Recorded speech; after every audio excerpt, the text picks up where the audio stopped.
It's very interesting. He's very polite. He's very charismatic.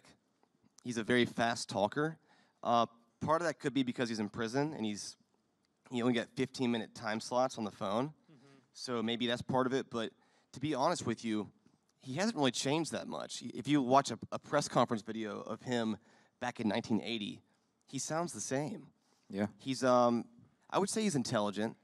He's just very interesting. He's very involved. He likes the idea of there being a big story about this for whatever reason. He does.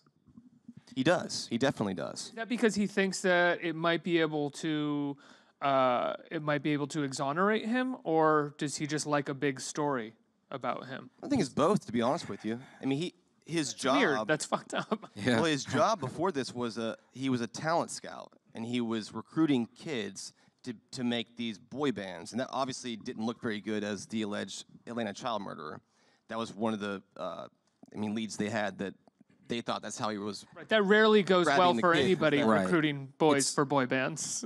Right, and I mean, he's a behind-the-scenes kind of guy, but a guy who does like the attention.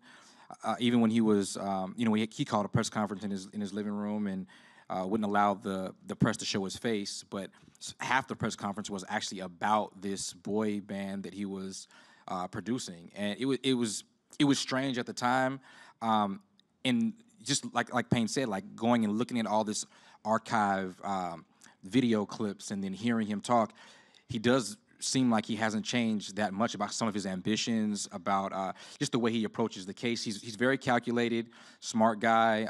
He does like to control the conversation, and you'll hear some of that in episode 5.